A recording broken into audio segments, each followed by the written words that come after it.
মাসকাত হাসান যুক্ত হয়েছেন পাকিস্তানের করাচি থেকে। আমাদের সাথে আরও থাকছেন ভারতের কলকাতা থেকে সিনিয়র সাংবাদিক জনাব দীপ্তেন্দ্র রায়চৌধুরী। জনাব দীপ্তেন্দ্র রায়চৌধুরী, আপনাকে আমাদের অনুষ্ঠানে স্বাগত জানাই। আপনি আমাদের সাথে যুক্ত হয়েছেন, সেজন্য আপনাকে অনেক ধন্যবাদ। আমরা প্রথমে একটু আপনাদের দুজনকে একই প্রশ্ন করতে চাই, কিন্তু আমি মাসকাত ভাইয়ের কাছেই প্রথমে একটু যাব। যে মাসকাত ভাই, আমরা যুদ্ধের আলোচনায় মানে যাওয়ার আগে আমি আপনার কাছে জানতে চাইবো যে পাকিস্তানের যারা সাধারণ জনগণ আছেন তারা এই যুদ্ধটাকে কেমন ভাবে দেখছেন, মানে ইন জেনারেল, যে তারা কি এই যুদ্ধটাকে পছন্দ করছেন, তারা কি মনে করছেন যে আসলে এই যুদ্ধটা হয়ে যাওয়াই উচিত, মানে পুরোপুরিভাবে সবার এঙ্গেজ হওয়া উচিত, তারা কি ভাবছেন? আমি আসলে একই প্রশ্ন দীপ্তেন্দ্র রায়চৌধুরী আপনাকেও করতে চাই। ভারতের জনগণ আসলে কি ভাবছেন, তারা আসলে যুদ্ধটাতে এঙ্গেজমেন্টটা সবার চাচ্ছেন কিনা, তারা কি ভাবছেন? মাসকাত ভাই, আপনি যদি প্রথমে একটু মন্তব্য করেন। পাকিস্তানে বিশেষ করে করাচিতে আমি যেটা চেষ্টা করেছি যে সাধারণ মানুষের সঙ্গে নিজেই কথা বলে দেখতে, আমার কাছে কিন্তু মনে হয়েছে যে কেউই এই যুদ্ধ চাইছে না এবং আসলে মানুষ অনেক বাস্তববাদী হয়ে গেছে এবং তারা তাদের প্রতিদিনের যে জীবনটা এটা নিয়েই ব্যস্ত। এরকম একটি যুদ্ধের চাপ তারা সহ্য করতে পারবে কিনা এ ব্যাপারে তারা সবাই শঙ্কায় রয়েছে। তারপরে ছাত্ররা যেমন তারা তাদের পরীক্ষাগুলো হচ্ছিল সেগুলো স্থগিত হয়ে গেল তা নিয়ে চিন্তিত। এছাড়া আরেকটা ব্যাপার লক্ষ্য করলাম যে প্রথম থেকে কেমন জানি একটা হালকা ভাবে নিয়েছে পাকিস্তানের বিশেষ করে তরুণ সমাজ। তারা এই নিয়ে এক ধরনের মিম যুদ্ধ, রসিকতা এগুলোই বেশি করছে। সেই অর্থে ওই যে একটা যে ঘৃণার চর্চা থাকে না, বা একটা যে ওই যে অ্যান্টি ইন্ডিয়ান সেন্টিমেন্ট, ওরকম কিছু লক্ষ্য করা যায়নি। বরং তাদের কাছে মনে হয়েছে যে কি একটা জিনিস যে কিছুদিন পর পরই এরা একটা যুদ্ধে জড়ায় এবং অযথা সময় ক্ষেপণ হয়, এবং তারা জানে যে এই পরিপূর্ণ যুদ্ধের সামর্থ্য পাকিস্তান ভারত কারোরই নেই। এই সবই কথাবার্তার জমা খরচা, মাঝখান থেকে কিছু নির্দোষ প্রাণহানি ঘটা এবং কিছু সম্পদের ক্ষতি হওয়া। সেই দিক থেকে আমার কাছে মনে হয়েছে যে এই যুদ্ধ চায় এরকম এরকম মানুষ পাকিস্তানের সমাজে আমি দেখিনি। মাসকাত ভাই, আপনাকে ধন্যবাদ। আমি একটু দীপ্তেন্দ্র দাদা আপনার কাছে একটু যেতে চাবো। একই যদি আপনি বলেন যে ভারতের সাধারণ মানুষ। ভারতের সাধারণ মানুষের মধ্যে দু ধরনের মতামত আছে। একটা প্রথম কথা হচ্ছে যে ভারত 30 বছরেরও বেশি সময় ধরে এই সন্ত্রাসবাদের শিকার হচ্ছে। একটা ব্যক্তিগত কথা এখানে বলতে পারি, যখন প্রথম পাঞ্জাবে এই খালিস্তানি সন্ত্রাসবাদ দেখা দিয়েছিল, সেই সময় পাঞ্জাব ইলেকশন কভার করার সময় আমি একটা দোকান থেকে সিগারেট কিনেছিলাম। সিগারেট কিনে আমি সেখান থেকে বেরিয়ে গাড়িতে উঠে 2 মিনিটও যাইনি, প্রচন্ড বিস্ফোরণের শব্দ হয়েছিল। ওই দোকানটা সেই বিস্ফোরণে উড়ে গেছিল। ফলে আমরা বহু কাল ধরে, 30 বছর ধরে, 40 বছর ধরে এমন একটা জায়গায়, 30 বছরই বলবো, 35 বছর এমন একটা জায়গায় বাস করছি। এখন তো আমি কলকাতায় থাকি, এই জায়গাটা অনেক নিরাপদ, কিন্তু দিল্লিতে এবং পুরো পশ্চিম ভারতের বিভিন্ন জায়গা, আমি যখন দিল্লি গেছিলাম 92 সালে, প্রতিটা বাসের গায়ে লেখা থাকতো যে বসার আগে দেখে নিন সিটের নিচে বোমা থাকতে পারে। তো এইরকম একটা অবস্থার মধ্যে দিয়ে আমরা বহু বছর ধরে চলছি। ফলে বহু মানুষের ধৈর্যচ্যুতি ঘটেছে এবং তারা মনে করে যে এই পাকিস্তান কখনো বদলাবে না। তারা সারাক্ষণ সন্ত্রাসবাদীদের সহায়তা দিয়ে যাবে এবং সন্ত্রাসবাদী পাঠাবে, সেটা বম্বেতে হোক, সেটা কাশ্মীরে হোক, সেটা অন্য যে কোনো জায়গায় হোক। কাজেই একটা আর পারের যুদ্ধ হওয়া প্রয়োজন, যাতে করে এটা শেষ হয়। অন্যদিকে আরেক দল মানুষ রয়েছেন যারা যুদ্ধটা তেমন ভাবে চান না। আমি নিজেও চাই না এই কারণে, যে আমি শান্তি চাই বলে নয়, আমি চাই না এই কারণে যে পাকিস্তানের সঙ্গে যুদ্ধ করে কোনো লাভ নেই। কারণ ধরা যাক ভারত পাকিস্তানের সঙ্গে যুদ্ধ করে পাকিস্তানকে একেবারে হারিয়ে শেষ করে দিল, পাকিস্তান দখল করে তো ভারত বসে থাকতে পারবে না, ভারতকে তো বেরিয়ে আসতে হবে। যেদিন ভারত বেরিয়ে আসবে তার পরের দিন থেকে পাকিস্তান আবার ওই জায়েশ, লস্কর সবকিছুকে আবার ইয়ে করতে থাকবে, ট্রেন করবে, আর্মির লোকেরা এসে তারা আবার ভারতে ঢুকবে, একই ঘটনা ঘটতে থাকবে। ফলে এই যুদ্ধের পথে খুব একটা লাভ হবে না, এই ধারণাটা অনেকেরই আছে। ওকে, জনাব রায়চৌধুরী, আমি আপনাকে এই পর্যায়ে দুটা প্রশ্ন একসাথে করতে চাই। একটা হচ্ছে যে পহেলগামে যে নিরীহ 26 জনকে মানুষকে সন্ত্রাসীরা মেরে ফেললো, আপনি নিহতদের 25 জনই পর্যটক ছিল এই ভারত শাসিত কাশ্মীরের জনপ্রিয় পর্যটন কেন্দ্র এলাকায়। এই নিরাপত্তার ঘাটতিকে, মানে আপনি এইটা 100 ভাগই আপনি নিশ্চিত যে এটা পাকিস্তানি এই সন্ত্রাসীটা পাঠিয়েছে, বা এটা কি নিশ্চিত হওয়াটা আসলে সম্ভব কিনা? এক। দুই হচ্ছে যে আপনি কিছুদিন আগে ডিডি বাংলায় একটা টক শোতে কাশ্মীর নিয়ে প্রত্যক্ষ সাংবাদিকতার অভিজ্ঞতায় আপনি বলেছিলেন কাশ্মীরের জন্য স্বাধীন কাশ্মীর হলে সবচেয়ে ভালো হতো। কিন্তু আমরা দেখছি যে 2019 সালে নরেন্দ্র মোদী সরকার সংবিধানের 370 অনুচ্ছেদ বাতিল করেছে, যার মধ্যে কাশ্মীর তার বিশেষ মর্যাদা হারিয়েছে, এবং মানুষকে যে পোর্ট্রে করা একটা জায়গা থেকে সেটাতে একটা বিশেষভাবে পোর্ট্রে করা, আমি ধর্মের কথা নাও বললাম, সেইটাও একটা চলছে।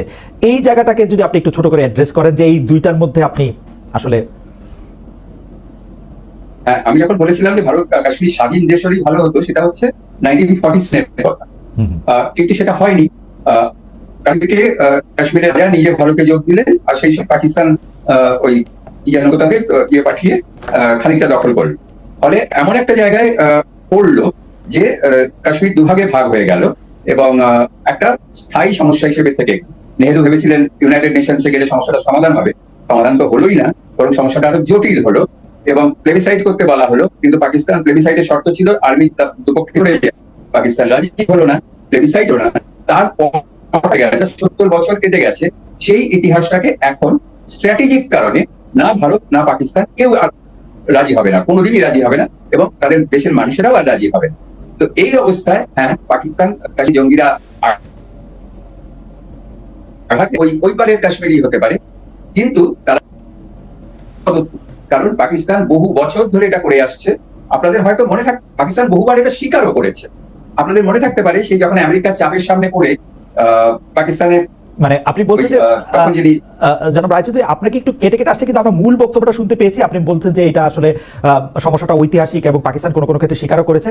আমি এই পর্যায়ে আপনাকে একটু, জনাব মাসকাত হাসানকে আমি একটু শুনতে চাই। মাসকাত ভাই, আমার প্রশ্নের আগে আপনি জনাব রায়চৌধুরী যে কথা বলেছেন সেই কথার প্রেক্ষিতে একটু আপনার কথা একটু শুনতে চাই, যে আপনি এটাতে আসলে কি মনে করেন। আমাদের মূল প্রশ্নটা এরপরে আপনি একটু শুনেও রাখতে পারেন, যে সেটা যে ভারত শাসিত কাশ্মীরের মানুষের চাওয়া পাওয়া আমরা কিছুটা জানি কিছুটা জানি না, কিন্তু ঘটনা হচ্ছে যে বর্তমান পরিস্থিতিতে আমরা ভারতের মধ্যে একটা সর্বদলীয় ঐক্য দেখতে পাচ্ছি। ভারত সরকার সামরিক বাহিনীর অবস্থানের পক্ষে বিপুল জনমত আমরা দেখতে পাচ্ছি, কিন্তু পাকিস্তানের পরিস্থিতি এখানে কেমন? বড় দলের প্রধান ইমরান খান কারাবন্দী, তার বিপুল সমর্থকরা কি আসলে শাহবাজ শরীফের এই উদ্যোগে বা এই অংশগ্রহণের সমর্থন দিচ্ছেন কিনা? আগে যদি আপনি জনাব রায়চৌধুরী যেগুলি বলেছেন সেই ব্যাপারে যদি আপনার মতামত একটু আমরা শুনে নিতে পারতাম। কাশ্মীর ওই প্রসঙ্গটা, হ্যাঁ ঠিকই, ওই প্রসঙ্গটাতে একটু আসা যাক। যে আমি গত রাত্রি এবং আজকের দিনে সারাদিনই ভারতের কিছু মিডিয়ায় দেখছিলাম একটা খবর যে বালুচিস্তান স্বাধীনতা ঘোষণা করেছে, বা আমরা কিন্তু এই জিনিসটা প্রায় দেখতে পাই যে ভারতের মূলধারার মিডিয়া, সামাজিক যোগাযোগ মাধ্যম, অথচ এবং কিছু বুদ্ধিজীবীও এই কথাটা খুব খোলাখুলি ভাবেই বলেন যে বালুচিস্তানের স্বাধীনতা চাই। তো এখন ব্যাপারটা হচ্ছে যে বালুচিস্তান যেদিন থেকে পাকিস্তানে যুক্ত হয়েছে তখন থেকেই বালুচিস্তানের যে বিচ্ছিন্নতাবাদী দলগুলো রয়েছে তাদেরকে অস্ত্র, ট্রেনিং, অর্থ সহযোগিতা ভারত দিয়ে থাকে এমন অভিযোগ রয়েছে।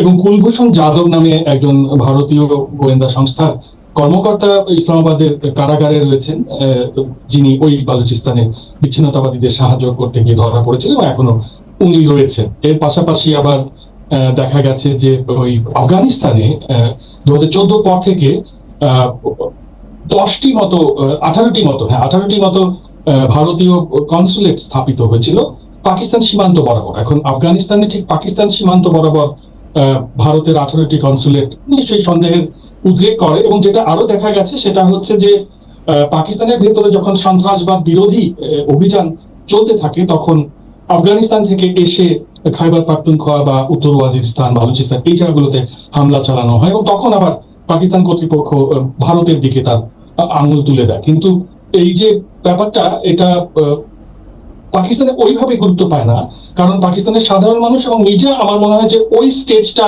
পার হয়ে এসেছে যে অভ্যন্তরীণ ব্যর্থতার জন্য অন্যকে দায়ী করে খানিকটা পাঞ্চিং ব্যাগ হিসেবে ব্যবহার। কিন্তু জনাব হাসান, আপনি নিশ্চয়ই কাশ্মীরে আসবেন, কিন্তু আপনি এই জায়গাটা একটু বলবেন কিনা যে ভারতের অভ্যন্তরে বা যেটা কাশ্মীর হোক বা বোম্বে হোক, দিল্লির নানা জায়গার মধ্যে থেকে হোক, সেইটার ক্ষেত্রে স্টেট মেশিনারি স্পন্সর করে কিনা?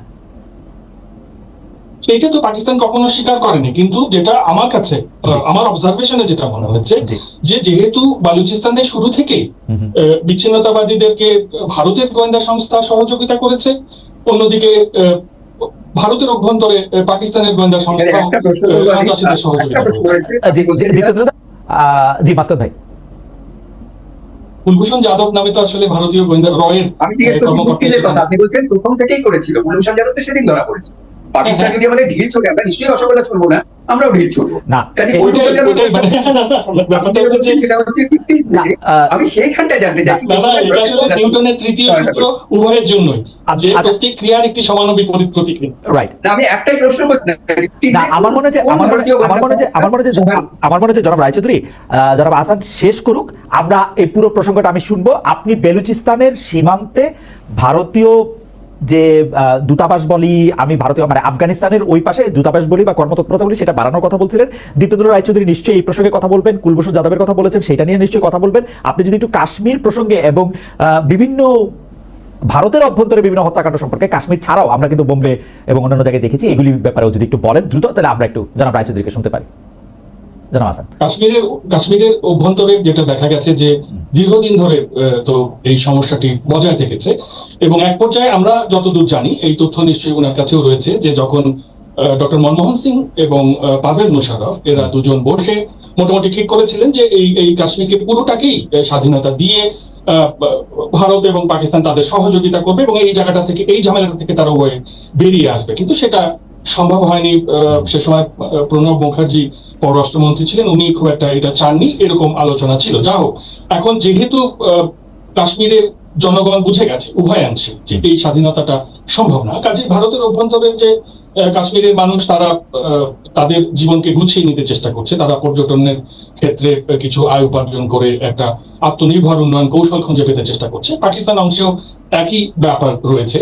এখন ধরুন, যেভাবে ধরুন ভারতের অভ্যন্তরে পাকিস্তান হামলা করেছে এমন একটি অভিযোগ তুলে, তারপরে ধরুন ওটিকে মিডিয়ার মাধ্যমে 100 বার বলে, ওটাকে সত্য প্রমাণের চেষ্টা করে, তারপরে 10 চক্রে ভগবান ভূত এরকম একটি পরিস্থিতি তৈরি করে তারপরে পাকিস্তানের মধ্যে হামলা করে দেওয়া হলো। এইরকমটা আসলে এই দক্ষতা পাকিস্তানের মিডিয়ারও নেই বলে আমার কাছে মনে হয়েছে, বা পাকিস্তানের অভ্যন্তরে যারা সাধারণ মানুষ তারা এই এই ব্যাপারটার মধ্যে ওটা যুক্ত হয় বলে আমার কাছে মনে হয়নি। সেই ক্ষেত্রে পাকিস্তান সরকার আমার মনে হয় যে একাই রয়েছে। আরেকটা প্রসঙ্গ এখানে জরুরি, আপনি উল্লেখ করেছিলেন যে ইমরান খানের মতন একজন জনপ্রিয় রাজনৈতিক নেতাকে কারাগারে রাখা হয়েছে। সে কারণে পাকিস্তানের বর্তমান সরকার এবং সেনা প্রশাসন কেউই তেমন জনপ্রিয় ছিলেন না। তো এই যুদ্ধটা বাঁধিয়ে ওদিকে নরেন্দ্র মোদী যেমন নিজের জনপ্রিয়তায় দোলা দিলেন, ঠিক তেমনি এখানেও দেখা গেল যে শাহবাজ শরীফের জনপ্রিয়তায় এবং অত্যন্ত অজনপ্রিয় সেনা প্রধানের জনপ্রিয়তায় খানিকটা দোলা লেগেছে। সব মিলিয়ে এই যুদ্ধে সাধারণ মানুষই ক্ষতিগ্রস্ত হলো, উভয় পক্ষের ক্ষমতা কাঠামো বেশ উপকৃত হয়েছে। এই পর্যায়ে আমার একটা ছোট্ট, আপনি যদি একটু অনুবাদ মানে আমাদের একটু সাহায্য করেন, যে কাশ্মীরে যখন 25 জন পর্যটক সহ 26 জনকে মেরে ফেলা হলো এবং সেই সময়ে তাদের ধর্মীয় পরিচয় নিশ্চিত হওয়ার চেষ্টা করা হয়েছে বা হয়েছে, এটা যখন খবর হলো, পাকিস্তান এই খবরটাকে সরকারিভাবে কিভাবে মানে প্রতিক্রিয়া জানালো? গোটা বিশ্বে যেভাবে শোক প্রকাশ করা হয়েছে, সাধারণ মানুষের এরকম যদি মর্মান্তিক মৃত্যুর ঘটনা ঘটে, অফিশিয়ালিও জানিয়েছে, অফিশিয়ালিও একইভাবে জানিয়েছে। মানে আপনি তো বাংলাদেশের মিডিয়াও খুব খেয়াল করেন, ধরেন বাংলাদেশ এটাকে যেভাবে নিন্দা জানিয়েছে, পাকিস্তানের নিন্দা জানানোর ভাষাটাও কি প্রায় একই রকম ছিল? মানে the standard draft, we do not want this kind of thing. মোটামুটি আপনার শোক প্রকাশের ভাষা একই হয়। সেক্ষেত্রে ডক্টর ইউনূসের ভাষাটা সবচেয়ে ভালো হওয়াটাই স্বাভাবিক।